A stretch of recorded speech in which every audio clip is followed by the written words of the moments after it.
Hi మా, ఎలా ఉన్నారు? ఈ మ్యాజిక్ బుక్ మీకు నచ్చినందుకు చాలా సంతోషంగా ఉంది. సో మీరందరు అడిగారని సెకండ్ చాప్టర్ కూడా చెప్తున్నాను. ఫస్ట్ చాప్టర్లో మీ అదృష్టాలను గుర్తించండి అనేది మాట్లాడుకున్నామా.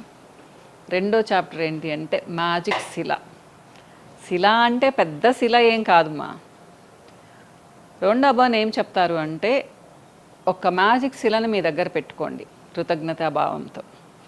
ఫస్ట్ ఒక కొటేషన్ చదువుతాను. లాస్ట్ టైం క్యాప్షన్ అన్నాను, ఒకళ్ళు కరెక్ట్ చేశారు, థ్యాంక్ యూ మా.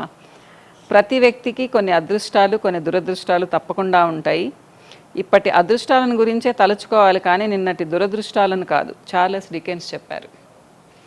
కానీ మనం ఇది చెయ్యము. చాలామంది ఎప్పుడో పాతవి పెట్టుకొని అసలు దిగులు పడిపోతూ ఉంటాము.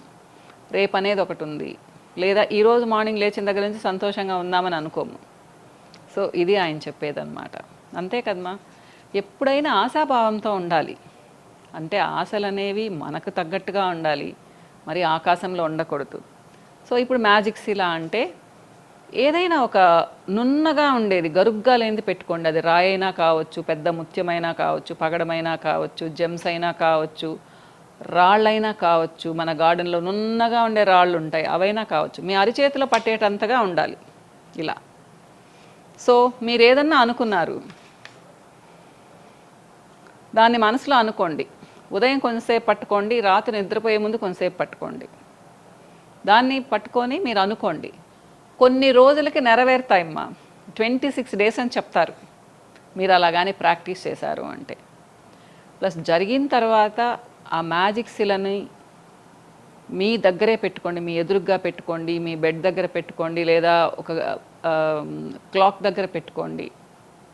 నేను కూడా చేస్తాను మా ఈ పని, ఇది తర్వాత చెప్తాను. పెట్టుకొని థ్యాంక్స్ చెప్పండి మీకు ఆ పని జరిగినందుకు. ఏదైనా కానీ మీరు అనుకున్న పని జరిగినందుకు. సంకల్పం, ఇక్కడ కూడా ఏమొస్తుంది? సంకల్పం. మనం ఏదైతే గట్టిగా అనుకుంటామో ఇది కావాలి ఇది కావాలి అని, మీరు ఆ మ్యాజిక్ శిలని పట్టుకొని 3 సార్లు అనుకున్నారు కాబట్టి అది జరుగుతుంది. కాబట్టి దాన్ని పట్టుకొని థ్యాంక్స్ చెప్పండి. ప్లస్ మంచి విషయాలనే గుర్తుపెట్టుకోండి అని చెప్తారు ప్రతిసారి అమ్మా. సో నేనేం చేస్తాను అంటే అమ్మా, అంతకుముందు కూడా చూపించాను మీకు ఒకసారి. అదృష్టము అని అనను నేను, నాకు నమ్మకం. దేవుణ్ణి నమ్ముతాం కదా. నా దగ్గర ఎప్పుడు స్ఫటికంతో చేసిన శివలింగం ఉంటుంది, నా బ్యాగ్లో ఉంటుంది. ప్రతిరోజు మార్నింగ్ తీసుకొని కొంచెం సేపు నా హార్ట్కి దగ్గరగా పెట్టుకుంటాను. ఏం కోరుకోను మా, అందరం బాగుండాలి అనేది మాత్రమే అనుకుంటాను అనమాట. అందరం బాగుండాలి అనుకుంటాను, తీసి మళ్ళా పెట్టేస్తాను అంతే. ఇది నేను ఎక్కడికి ట్రావెల్ చేస్తున్నా, ఎక్కడికి వెళ్తున్నా నా బ్యాగ్లో ఉంటుంది. అదొక సెంటిమెంట్ చాలా సంవత్సరాల నుంచి. దీన్నే నేను మ్యాజిక్ శిల అంటాను. అంటే అప్పటికి నేను ఈ బుక్ చదవలేదు, అప్పటి నుంచే నేను ఇది పెట్టుకొని ఉన్నాను అనమాట. ఇది సెకండ్ చాప్టర్ మా, మ్యాజిక్ శిల. ఇది అద్భుతంగా పనిచేస్తుందని చెప్తారు. అంటే మీరు అనొచ్చు, మేడం మేము ఏదో కోరికలు కోరుకుంటాం అవన్నీ అవుతాయా అని చెప్పేసి. ట్రై చేసి చూడండి మా, నష్టమేముంది కదా. మనకు తగ్గట్టుగా అన్నాను, అంతేకాని ఆకాశంలో కోరికలు కోరుకోకూడదు కదా. సో ఇంతే సెకండ్ చాప్టర్, ఓకేనా. థర్డ్ చాప్టర్ వచ్చేసి మ్యాజికల్ బాంధవ్యాలు, మ్యాజిక్ రిలేషన్స్. అంతే కదా. మనం ఒక్కళ్ళమే ఉన్నామ్మా, ప్రపంచంలో ఎవ్వరూ లేరు, ఒంటరిగా ఉన్నాము. అన్నీ ఉన్నాయి మనకు, బోల్డంత డబ్బులు ఉన్నాయి, మనకు కావాల్సినంత ఫుడ్ ఉంది, మనకు పెద్ద పెద్ద బిల్డింగ్స్లో ఉన్నాము, ఫర్నిచర్ ఉంది. మీరు ఏమైనా చేయొచ్చు, మీరు పెయింటింగ్లు వేసుకోవచ్చు, డ్యాన్స్ చేయొచ్చు, మీకు కావాల్సింది నచ్చినట్టుగా ఉండొచ్చు. కానీ మిమ్మల్ని గమనించే వాళ్ళు ఎవ్వరు లేరనుకోండి, ఏం చేస్తారు? అసలు ఏమన్నా సంతోషం ఉంటుందా? మనం ఒక పెయింటింగ్ వేసాము, ఒక సంగీతం పాడాము, పక్కన వాళ్ళు మనల్ని పొగడకపోతే ఎవరి కోసం చేస్తున్నట్టుమా? ఒక్కసారి ఆలోచించండి. ప్రపంచంలో మనం ఒక్కళ్ళమే ఉన్నామనుకోండి, మనం ఎందుకు బ్రతుకుతున్నామా అనిపిస్తుంది. అంటే ఏంటి? పక్కన మనుషులతో సంబంధ బాంధవ్యాలు చాలా ముఖ్యమని చెప్పడం అన్నమాట. అంతేనా? మనకు ఒక ఫ్యామిలీ ఉంటుంది, కష్టం వచ్చినా సంతోషం వచ్చినా వాళ్ళతో షేర్ చేసుకుంటాం. షేర్ చేసుకోవడానికి ఎవరూ లేనప్పుడు, ఒంటరితనంతో మిగిలిపోయినప్పుడు జీవించడంలో ఏమైనా అర్థం ఉందా? లేదు కదా. ఇదే థర్డ్ చాప్టర్ మా, సంబంధ బాంధవ్యాలు మనుషులతో. బ్యూటిఫుల్గా ఉంటుంది, చదవండి. ఒకవేళ మీరు చదువుకునే పని అయితే నేను కొంచెం నీట్గా మామూలుగా చెప్తాను నేను. ఇవన్నీ చిన్న చిన్న చాప్టర్స్ మా, ఇది 3rd చాప్టర్. ఎప్పుడైనా కానీ ఏంటంటే మనము మన చుట్టుపక్కల మనుషులతో మనతో అభిమానంగా ఉన్న వాళ్ళని మనం చాలా చులకనగా చూస్తాము, ఏముందిలే ఉన్నారు అన్నట్టుగా. నేను చెప్పింది ఒక్కసారి ఆలోచించండి, ప్రపంచంలో ఎవ్వరు లేరు, మనం ఒక్కళ్ళమే ఉన్నాము. మనకు బోర్డులంత సంపద ఉంది, పెద్ద పెద్ద బిల్డింగ్స్ ఉన్నాయి, పెద్ద పెద్ద కార్లు ఉన్నాయి. ఏమన్నా సంతోషం ఉంటుందా? అడవిలో ఉన్నట్టే ఉంటుంది కదా.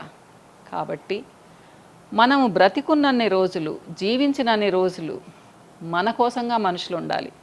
ఏ ఒక్క మనిషి పర్ఫెక్ట్గా ఉండరు, కానీ ఒక్కొక్కసారి భేదాభిప్రాయాలు వస్తాయి. ఈవిడేం చెప్తుందంటే, మీరు ఒక 3 ఫోటోలు తీసుకోండి, మీకు ఇష్టమైన వాళ్ళ ఫొటోస్.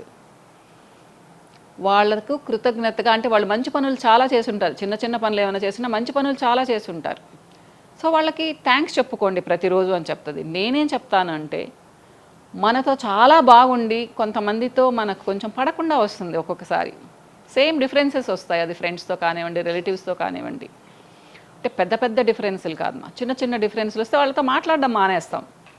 మీరు ఫోటోలు పెట్టుకోకపోయినా ఒక్కసారి ఆ స్వీట్ మెమరీస్ని గుర్తు చేసుకోండి. చిన్నప్పటి ఫ్రెండ్స్, చిన్నప్పుడు మనతో ఉన్న కజిన్స్, ఏదైనా చిన్న విషయాల వల్ల వాళ్ళు విడిపోయారనుకోండి, వాళ్ళతో మనం పలకరించలేదు, వాళ్ళని గుర్తు తెచ్చుకోండి. వాళ్ళు చాలా మంచి పనులు చేసుంటారు, మనకి ఏదో ఒకటి మనం గుర్తు పెట్టుకునేటంతగా వాళ్ళకి మనకి ఏదో ఒకటి చేసుంటారు. అది తెచ్చుకొని వాళ్ళకు ఒక కాల్ చేయండి, వీలైతే కలవండి. ఎంత సంతోషంగా ఉంటారో మీరే చూస్తారు మా. అది అసలు ఒక థ్రిల్ ఉంటుందన్నమాట. దేంతో ఉండదు, కేవలం మనుషుల్ని కలిసినప్పుడే ఉంటుంది. ఇది నేను కొన్ని సంవత్సరాల తర్వాత నా 7th to 10th క్లాస్ ఫ్రెండ్స్తో కలిశాను మా. అసలు 3 days ఉన్నాము, అసలు మాకు టైం కూడా తెలియలేదన్నమాట. అంటే అందరం అబ్బాయిలము మాకు 14-15 years ఉన్నప్పుడు విడిపోయాము. తర్వాత ఒక 11-12 years బ్యాక్ కలిసాము. అంటే అందరం లేట్ 40sలో ఉన్నప్పుడు కలిసామన్నమాట. సో భలే ఎంజాయ్ చేశాము. అంటే మనుషుల్ని కూడా గుర్తుపట్టలేము కదా, అప్పుడు ఎలా ఉన్నా కానీ చాలా ఎంజాయ్ చేశామ్మా. అంటే ఇలా అని చెప్పను కానీ, అంటే దర్శి అని చెప్తుంటాను కదా, ఆ ఊర్లో కలిసామన్నమాట. ఇప్పటికి కూడా నాకు అదొక స్వీట్ మెమరీ. సో ఇప్పుడు ఒక కజిన్తో మనకు పడలేదు, కొన్ని రోజులు మాట్లాడలేదు, తను ఎంతో బాగుండి ఉంటాడు మనతో. సో మనమే కొంచెం తగ్గి వాళ్ళతో ఒక్కసారి ఫోన్ చేసి మాట్లాడితే ఏమవుతుందమ్మా? ఏం కాదు కదా. వాళ్ళు సంతోషపడతారు, వాళ్ళకు కూడా ఉంటుంది మాట్లాడాలని. మనమే ఒక స్టెప్ తీసుకున్నాము, బ్రహ్మాండంగా మాట్లాడవచ్చు. సో థ్యాంక్స్ చెప్పండి అప్పుడు అలా ఉన్నామని చెప్పేసి అన్నీ మర్చిపోతారు ఇంకా. సో మనమే ఫస్ట్ థ్యాంక్స్ చెప్తే ఏమవుతుందమ్మా? ఏం కాదు కదా. సో ఇలా మనం మన హ్యూమన్ రిలేషన్స్ని చక్కగా మెయింటైన్ చేసుకోవచ్చు, పెంపొందించుకోవచ్చు కూడా. అది 3rd చాప్టర్ మా. సో ఒక బ్యూటిఫుల్ బుక్ మా ఇది. నేనైతే ప్రతి ఒక్కళ్ళు చదవాలనుకుంటాను, చదవాలని చెప్తానన్నమాట. సో ఇది నేను బ్రీఫ్గా చెప్తున్నాను, మీరు ఈ బుక్ చదువుతుంటే ఇంకా ఆవిడ చాలా బాగా ఎక్స్ప్రెస్ చేశారు. చదివి చూడండి, మీకు చాలా నచ్చుతుంది. రోండా బర్న్ రాసిన మ్యాజిక్ బుక్. మనం 3 chapters చెప్పుకున్నాము. మళ్ళీ చెప్పండి, మీకు ఇంట్రెస్ట్ ఉంటే 4th chapter చదువుతారు. ఓకే, బాయ్ మా.